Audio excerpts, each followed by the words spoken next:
Alright, we're going to continue on with lesson 12.4, which leads us right into 12.5, which is going to deal with functions, but we're going to do something called solving inequalities. Solving inequalities. And again, all of this leads into algebra. This is all pre-algebra material or examples that you're going to see a lot of in 7th grade. But let's give you an example of what we're talking about when we're talking about an inequality. For example, less than. Now you've seen these symbols before, less than, and you're going to put all this in your yellow or your math journal, yellow folder or math journal. And you've seen the symbol less than. It looks like that. Something that maybe you haven't seen as much, but you've seen this one as well. Less than or equal to. Less than or equal looks like this, less than or equal to. If a symbol is greater than, it looks like this, greater than, and greater than or equal to would look like this with a little partial equal sign underneath of it. So let's give some examples. If we have a number, let's say letter x, and we say letter x is equal to is less than 5. So what that means is that x could be, it could be 4, it could be 3, it could be 2, it could be 1, it could be 0, and so on. It is anything that is less than 5. If we have, let's say we have 2x is greater than or equal to 8. So in this case, x in this case could be 2 times x is greater than or equal to 8.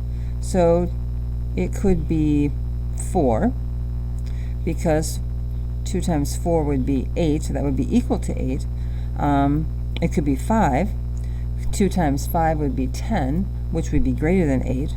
2 times 6, which would be, again, greater than 8. It could be 7, and so on. One more example, then we'll go on. Let's say we have x is minus 7 is less than or equal to 5. So what that means, so what we're saying is that x could be, in this case, x minus 7 which is equal to 5. So x could be 12, because that would be 12 minus 7 would be equal to 5. X in this case could be 11, because 11 minus 7 is less than 5. X could be 10, because 10 minus 7 would be 3, which is less than 5, and so on. So it forms a pattern, if you will. Now, there's a way also to show this on a number line. Let's say that we have the example, we have 3x is less than 21.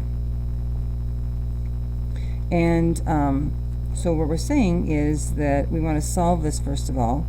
And so instead of multiplying 3 times x, we're going to divide 3 by 3. And we're going to divide both sides by 3. And so we're saying that x then, because this crosses itself out, x then is less than 21 divided by 3, which is 7. So x could be anything, such as x could be equal to, it could be 6. It could be, it's just less than, anything less than 7. 6, it could be 5, it could be 4, it could be 3, it could be 2, and so on.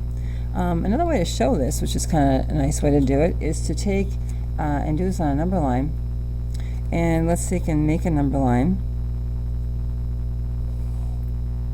And we're going to show how this happens. So we have, let's make a number line. We're going to make it descending. So we have, we're going to put a circle here, So a circle means that this is 7. We're going to show what this looks like on a number line. We're going to go into, since it's going in a descending order, we're going to say x could be anything, it is anything less than 7. So 7, it's not going to be 7, it's going to be anything less than 7. So it could be 6, it could be 5, it could be 4, it could be 3, it could be 2, it could be 1, it could be 0, it could be -1, and so on. But to show that in a number line, we're going to make it look like this. It's descending, the pattern is descending. It's not including 7 because 7 is, all the numbers are going to be less than 7. So that open circle means, the hollow circle means not equal. It just means that it's less than. So we're going to, so that's what we mean when we talk about solving for inequalities.